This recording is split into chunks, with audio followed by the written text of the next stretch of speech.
Now you're probably telling yourself right now, wow, Ryan, this is a lot of stuff right here. Why do you have all this stuff on top of your table saw?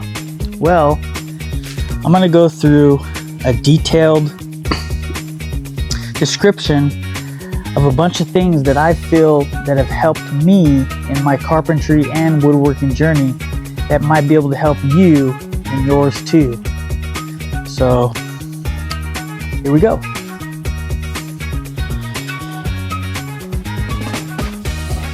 All right, so let's get started. So I'm going to start out with the books that I use for that have helped me along my journey to learn and grow as a carpenter and a woodworker. And I'm going to be starting with the woodworking books that have helped me out. Now, believe it or not, this one right here, this is the second edition, Practical Shop Math, Simple Solutions to Work Out Fractions, Formulas, and Geometric Shapes. This is a really, really good book. Really in-depth, breaks down shapes, radiuses, just breaks down basic math and real tricky math. I feel like it's a pretty essential book. I know that this might fall in the carpentry construction area as well, but it does play a key role in woodworking as well. So this book right here, Practical Shop Math, is a very essential book and has been in my journey. So this is the first book that I'm showing. This next book has a little wear and tear on it, but The Why and How of Woodworking, A Simple Approach to Making Meaningful Work. It's by Michael Pekovich, and it is a very good book. It goes into depth on a lot of joinery and finish techniques and hand tool techniques, and it's a really in-depth book. And the thing that resonated with me with this book is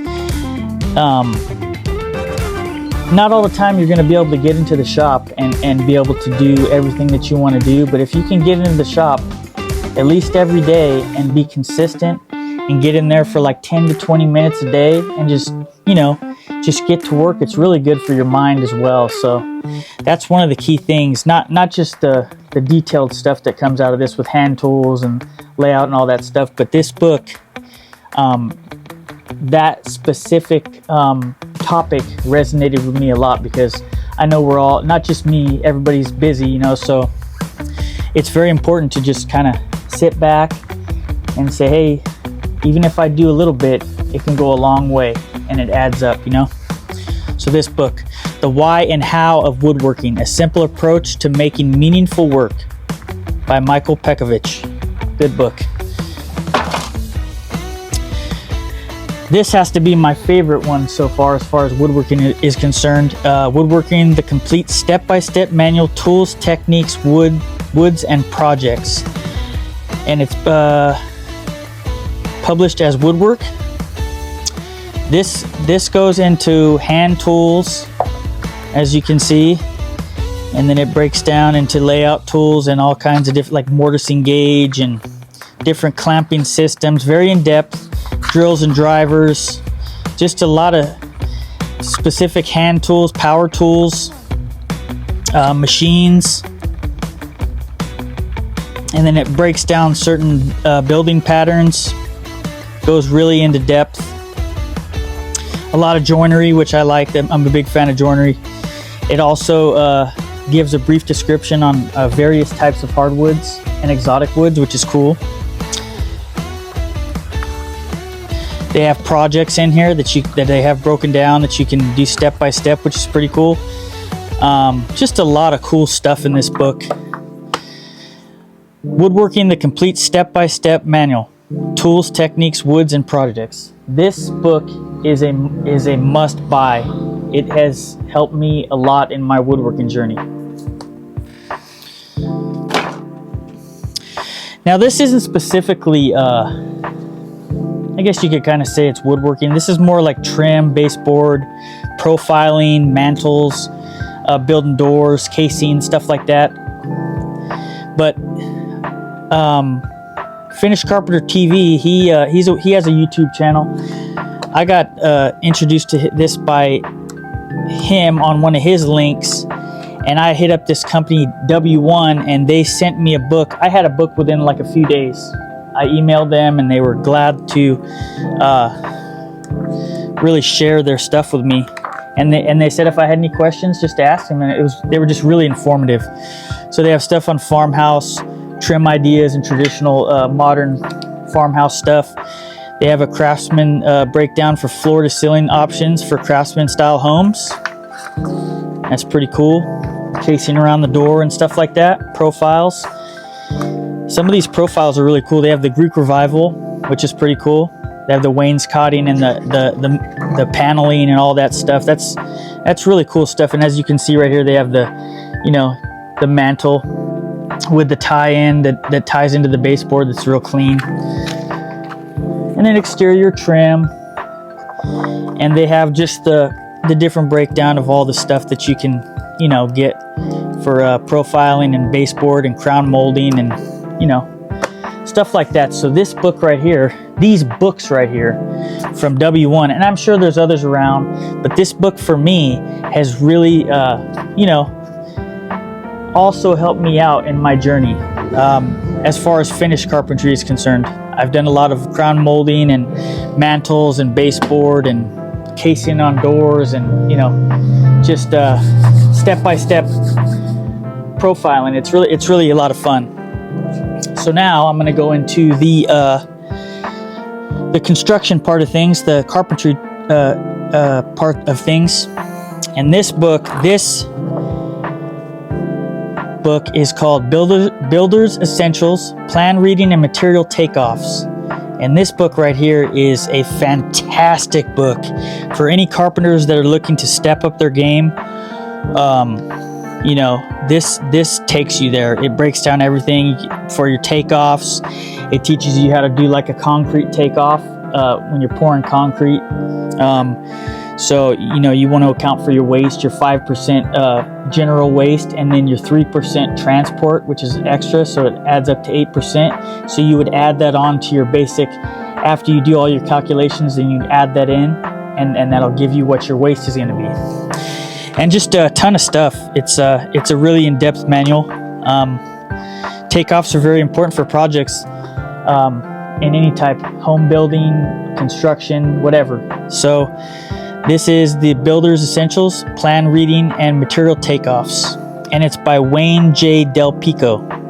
This has to be one of the best books that I have read.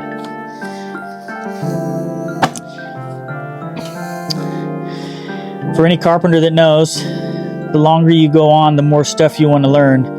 And the more stuff that you learn, the better understanding that you have of, basic job, the way the things are going to go. Because, the best way to go is you want to be the guy that is able to see things 10, 20 steps ahead. You got to know the whole demographic of everything. So this right here, I have to credit a friend of mine. His name's William Jones. He's a fellow carpenter, and he's a really good layout guy.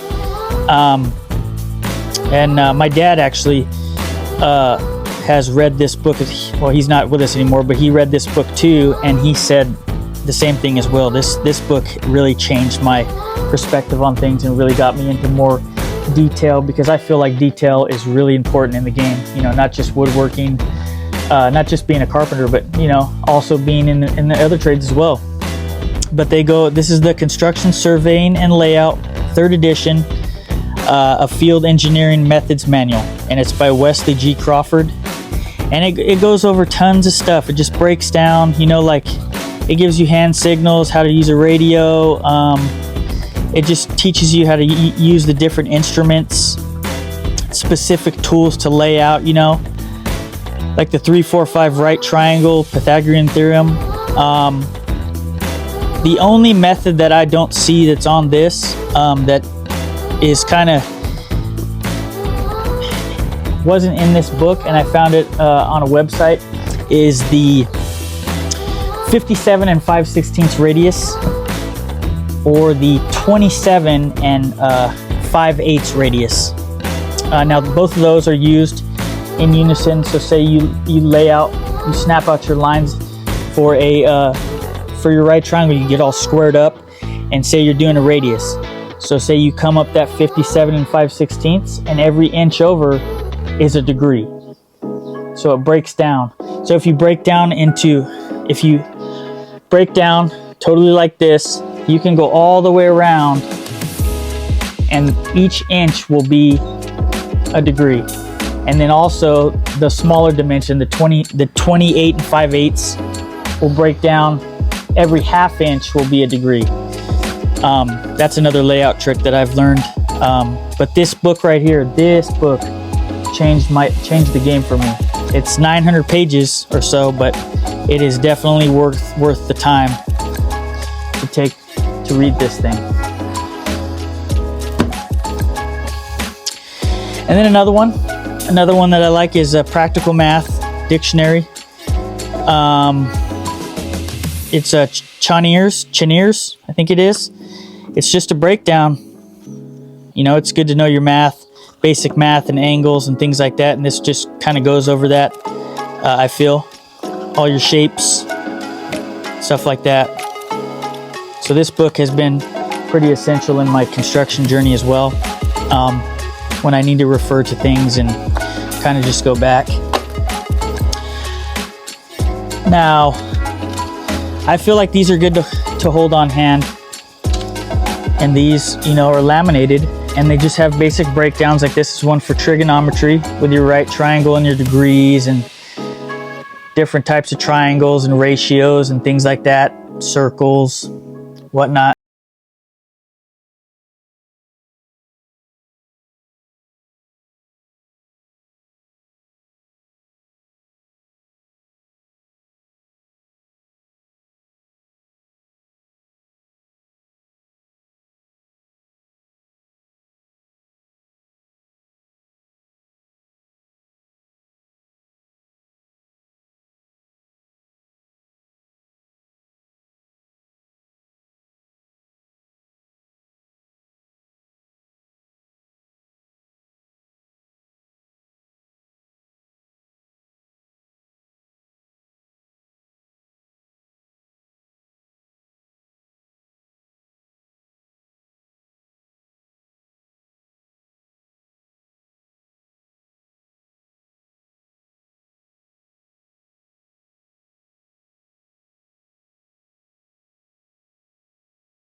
Abbreviations for your plans in here. This book right here, the Caltrans standard plans. If you get a hold of one of these, they're kind of expensive. This whole set was like $300, but I feel like it was the most beneficial set of books that have helped me along my carpentry journey. So these are the standard plans. These are the specifications. There's a volume 1 and 2. They generally have a new set of standards like every 2 to 4 years, I believe. And you can still use these. Some plans will say they revert back to the 2010s. Some say they'll revert back to the 2018s. And I think now there's the 2024s or whatever. But this just has... The specifications is a little bit more detailed on a lot of different things. Very helpful as well. You won't dive into this as much, but it is good to know. But right here, the standards. Right here is the key, one of the keys to upping your game as a carpenter. and having a better understanding of jobs. Another thing I want to, and I will be talking about these a little bit later, but when you have these calculators right here, and you're doing all these calculations for stairs, and you know, cut and stack roof or layout, or just breaking down dimensions, or you know, whatever. Say you're doing balloon framing or whatever you're gonna do. I think that when you get one of these, you have a tool like this, you want to do everything you can to learn everything you can to utilize everything out of this tool so you can get all the knowledge you can, right? So this right here, this book right here, Construction Master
Carpenter, Basic Framing and Residential Construction by Larry Hahn.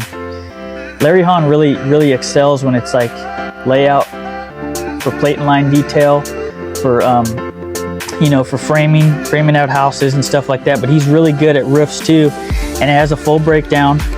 You know, how you would lay out your rafters or your trusses, and how you put in your freeze blocks and everything for your fascia. And it's just it's a really good book. It's not too long. It's 200 pages, but it's definitely an essential book that you need to really take your knowledge as a carpenter up to the next level. The Very Efficient Carpenter, Basic Framing for Residential Construction. And it won't just work for residential construction. It can help you with other things too, as far as details concerned. Another one, when you're a carpenter or a laborer or a mason, whatever it may be, the Ultimate Book of Everyday Knots. Sounds kind of funny, right? To buy a book about knots, but believe it or not, when you're loading up stuff, or you know, hauling loads, which I've done a lot of over the years, it's good to know different styles of knots, strengths, and whatever, and just basically having a better understanding. So this is called the Ultimate Book of Everyday Knots by Jeffrey Budworth. Great book. These are some books that are non-construction. I know. It has nothing to do with woodworking or carpentry or whatever. But these books right here have really resonated with me. I'm a big reader. I like to read. So these books right here have been a staple for me as far as like personal life and professional life. So maybe you guys might enjoy these as well. And this book right here is Can't Hurt Me, Master Your Mind and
This is an awl. Now an awl really works in sequence when you're snapping out your lines, and you can use a punch too. But say you don't have anybody to hold your chalk, you just tap this down, bam, and then pull your line. And you can pull your line out and snap your line. The awl is really helpful for that.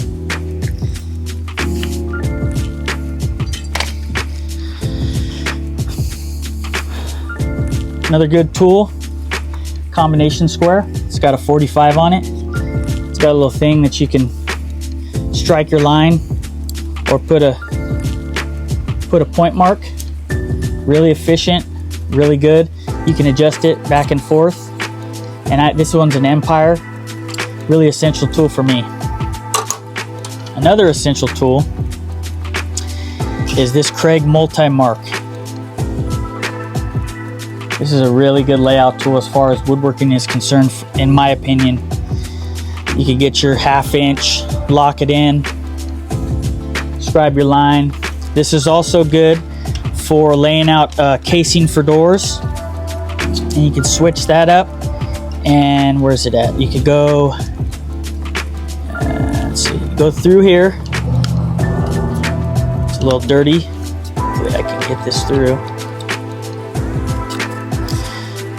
So it gives you set this up flush and plumb with the edge, and you can scribe a line for your 45 for your casing. Really helps out.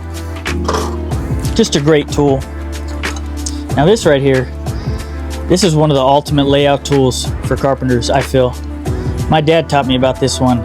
Now I know this is a plumb bob, right? But right here, this top one is called a gammon reel. And a gammon reel comes in handy in many ways.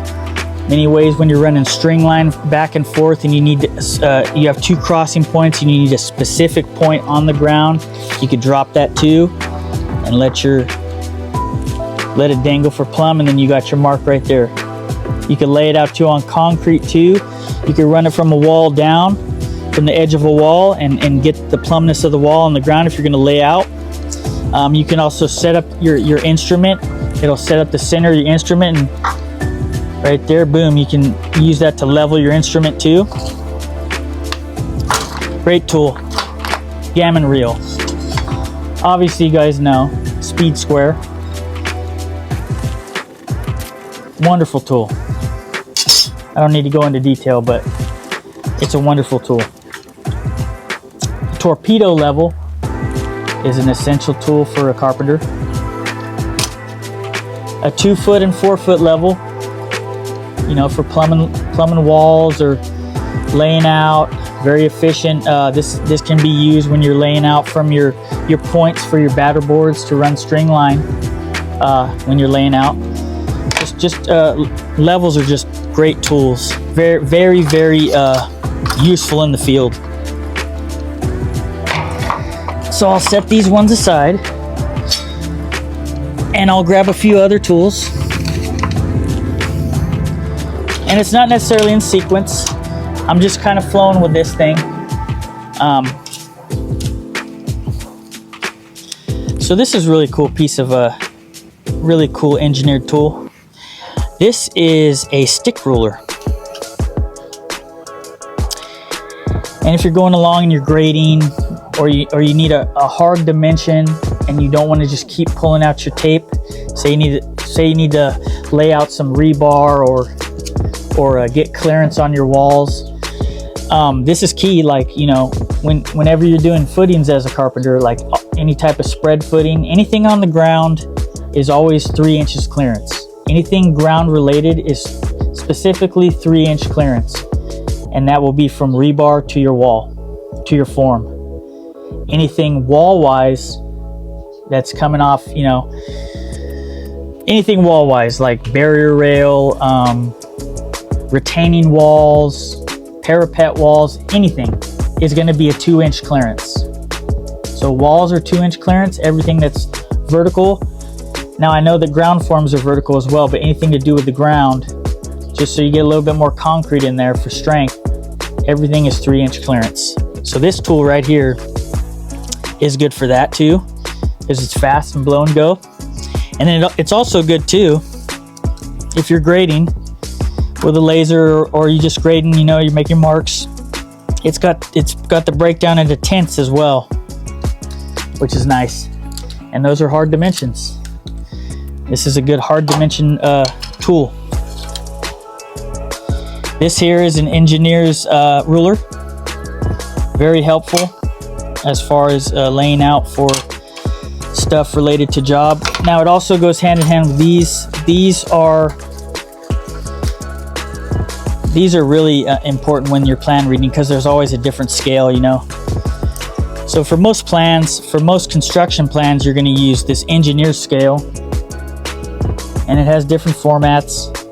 It'll break it down into 3/16 equals 1 foot, 1/4 inch equals 1 foot, and so on and so forth. But this is an engineer scale, very, very useful little tool for plan reading and just figuring out, you know.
Here. Red ballpoint pens, great for dark woods and laying out for dovetails and things like that. Really good.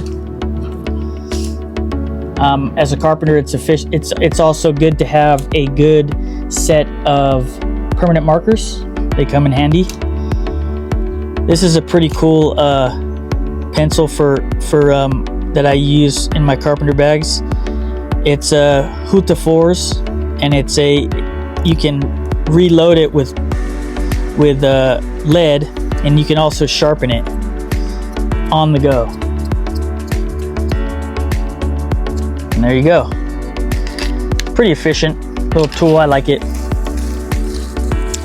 Now when I'm going over plans, when I'm going over details and elevations and breaking down everything, I feel like it's key to use a color system, and I like to use highlighters, and I like to highlight elevations and keynotes and different things. I feel like it helps me, and it's very useful for me in my plan building, in my plan detail and things like that. Okay, and this is another thing. So if you're laying out on beams or whatever, this welder's pencil, silver, it's by Markle. I was actually shown these pencils by a good carpenter. His name's Scott McKinley. He introduced me to these, and this was pretty cool for welding and things like that. Here's another layout tool for both woodworking, and it could work for carpentry as well, is a hole punch. Let me see. I just grab a piece of wood. Say you have a point. I give you that point right there. And that could be a point for like drilling or whatever. Very important tool for layout.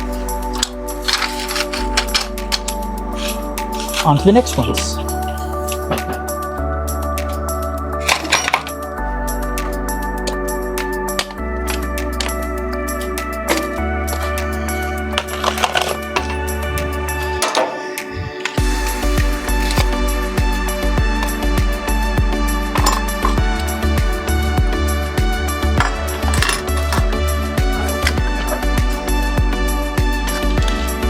Foot tape.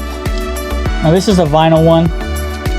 This one can stretch a little bit, so you don't want to leave it out in the sun. It's got a point where you can hook it to, drive it in the ground and pull from. This is a good one by Come Along. Like I said, it's actually a fiber reel, so I've been good to keep that one in the shade. But you really want to, if you're laying out, you really want to get a steel tape, a good steel tape. This one was pretty cheap. It was like 20 bucks. Nice little 100-foot steel tape, and steel doesn't stretch, you know, so this one will give you a pretty close to hard dimension, pretty right on, I'd say. If you want to get a real nice one, you would go as far as buying a logger's tape. Logger's tapes are real precise, and they go real long, and then they actually retract too really fast, which is nice. They're a little bit more expensive than these. This is the Stanley 100-footer, but this is the one I keep in my bags. As far as woodworking is concerned, you're not going to need, unless you're building gigantic shit, you're not going to need a huge tape measure. So like a 6-footer, 12-footer, 16-footer is probably the longest you would need, but most of the time you're going to be using like a 6-foot tape or a 12-foot one. But this one by Stanley, this 16-foot one is pretty nice. And then my other preferred, I'll show you, just because I'm going to keep this video going. No breaks. So on the job, I use a 25-foot Stanley power lock. Now there's others, but I like this one. That's my specific tool, tape measure for on the job stuff. And this is another one that's really nice to have. You don't always have to have it on you, but this one, this is an engineer's tape, and it breaks down. It actually breaks down into regular dimensions, and then it breaks down into tenths, which is important. You know, say you want to measure out real quick. I feel like that comes in handy. There's some kind of specialty tools. This is another knife. Works real good when you're laying out and you want a real precise line. It kind of works like you got to go a little bit slower, but like a marking knife or that regular knife. This is a divider, and you can buy bigger ones. This is the one that I mainly use. I use this one for dovetailing. Works out real good, lays me out pretty good. But you can also use this for, and this will tie in this next part of the video too. Let's see. It'll also tie you into when you're using a framing square. And the framing square has an octagon scale. And if you just want to make an octagon, I mean, there's different breakdowns, but you can set your divider to that specific setting, and you can break down your octagon with your octagon scale and a divider. It's a real handy tool. Gotta add this in with layout for a carpenter. Whether you're doing houses, laying out on the job, a framing square is your friend. Be it a 12-inch or be it a 24-inch. These are amazing. And they have breakdowns for octagon scale, rafter scale, and so on and so forth. Real great tools. One of my favorite tools, actually.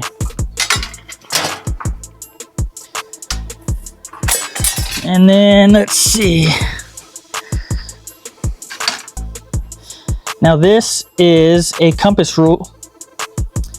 This one's a little bent, but this is set to get radiuses and circles. You can set it up. Now I know there's specific ways you can do to set up for circles when you're a carpenter. You find your center point and then you just go whatever your, so say your circle's 10 inches, you pull out 5 inches, you know, hold your tape with this right here. Where's it at? You can put down a nail in your center part, and this point right there, you see that little slot in there?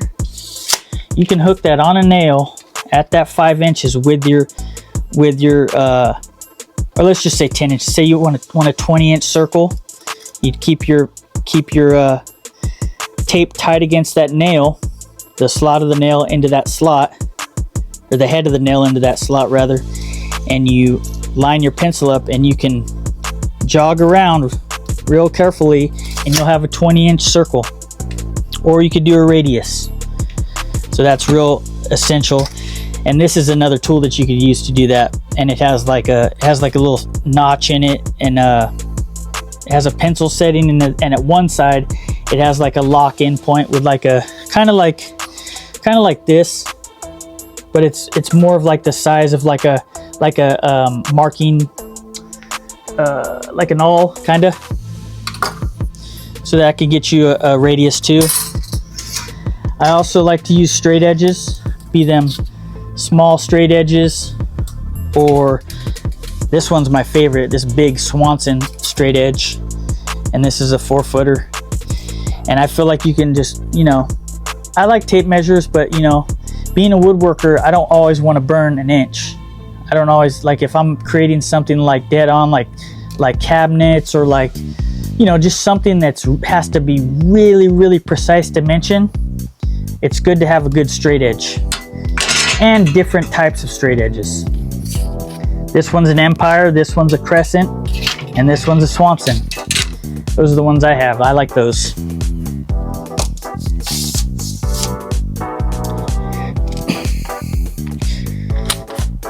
So here's a trick right here. Here's a few tricks right here. A few layout tricks that you may or may not know. If you do, then I apologize. If you don't, then this will help you. And even if you do, you might not have known this. Okay. So say you're working as a carpenter and you're working outside in you know, in the elements, in the weather, and it's wet. There's 2 different types of ways that you can combat when you're snapping out line, to keep that line, to I guess preserve the line rather. This right here is a chalk box. So you can undo this chalk box right here, and you fill the chalk inside the reservoir. And then what I like to do, side of my bags, say this is my hammer, I give it a little shake with this down every time I use it. A little trick, shake it on your hammer head, and all that chalk will make it down into the part of the line that that's gonna be extracted as you pull. All right, so this trick was taught to me by my dad. Baby powder. You don't need a whole lot, but you put baby powder inside your chalk box with your chalk, mix it around. You might have to do it a few times, mix it in, get a nice little ratio. Don't over dilute it with the powder, but this baby powder will mix with your chalk, and it will protect your chalk line through the rain and wetness and whatnot. So this is one way to preserve your line.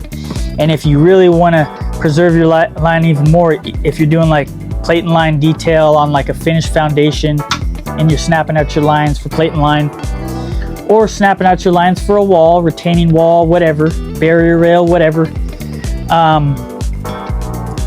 This right here, this clear marking paint works great. It's very similar to like clear coat nail polish, really. And it's just say you snap your line out, you give it a second, and then you run along this. You don't run it like hard up to it. Don't like coat it with it. You're just gonna kind of run in sequence, walking as if you were laying out with a paint can, and just spray real gingerly and make sure it gets on your line, and it'll give you a strong line. But these two right here, this is old school right here, baby powder and clear marking paint for a chalk box. Hope that helps out.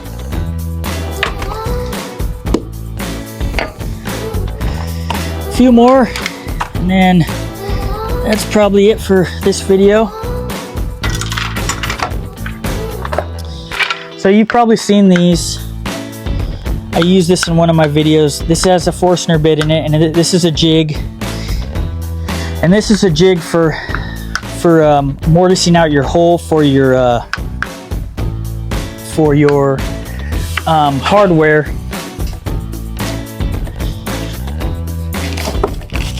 I'll show you both ones.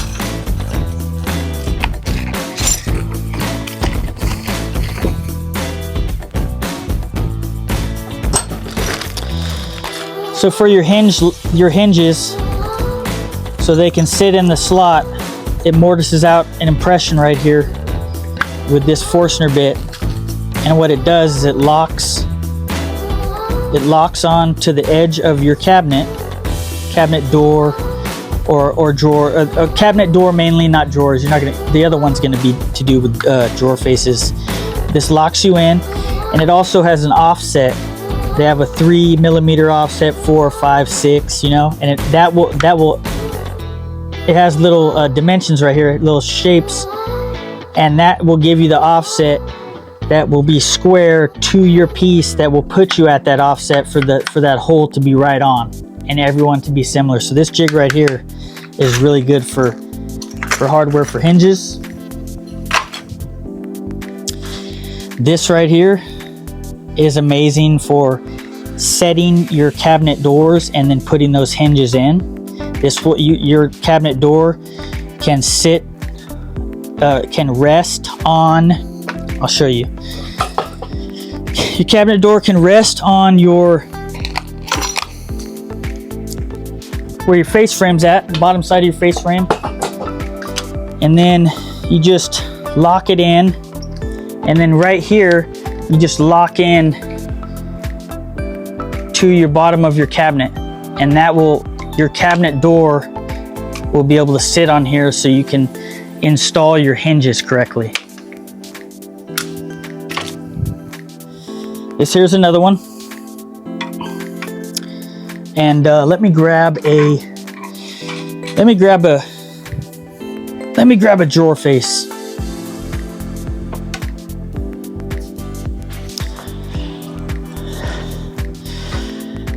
So this right here, this is a drawer face that I've built that still hasn't got painted yet.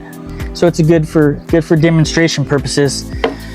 So you take this jig right here, and this jig will set at the top, and it has a little slot right here, will set at the edge. And these two holes right here, and I'll show you, give me a second. I'm not gonna do it because I have to have this painted still. But right here, you have this set up.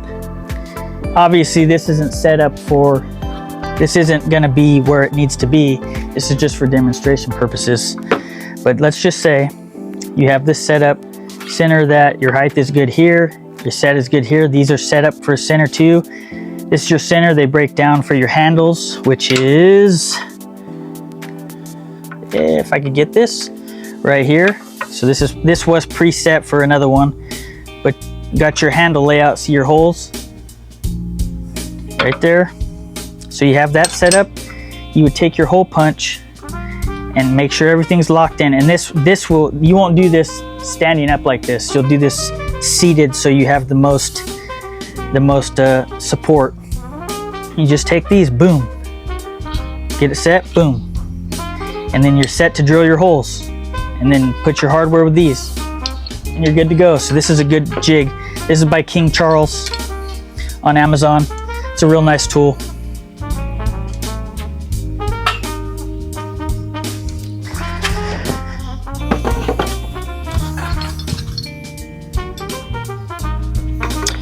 And I have a few more tools, and then I'm gonna wrap this video up.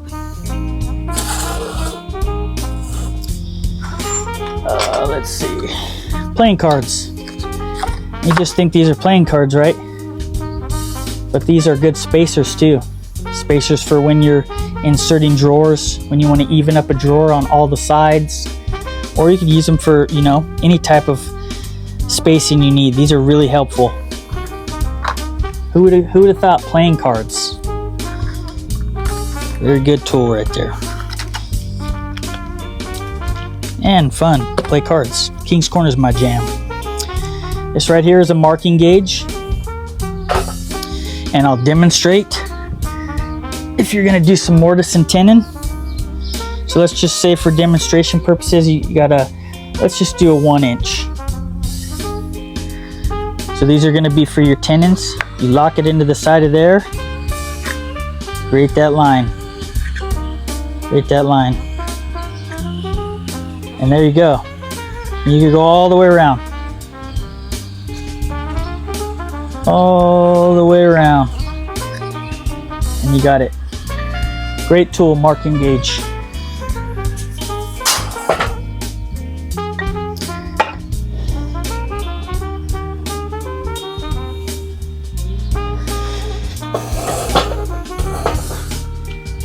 Well, that's about it for today. I feel like I've given a pretty detailed description with a bunch of different tools and a bunch of different methods and a bunch of books and whatnot. Oh, I got one more thing. Graph paper. Graph paper is good when you want to take some drawings and break down when you're plan reading. Graph paper is a wonderful thing.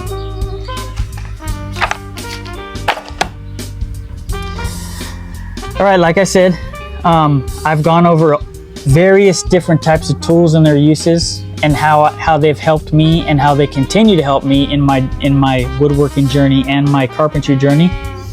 And I've also shared a list of books, be it woodworking, carpentry, and just separate books as well that have helped me along my journey, that I feel like are very, very, very, very essential in the evolution, or my evolution. Maybe they can help you with your evolution. Maybe they can help you with your journey and help aid you in what you're doing. So hopefully this video was helpful. If you've made it through this whole video, hit that subscribe button, hit that like button, and drop a comment if you have any more questions for me.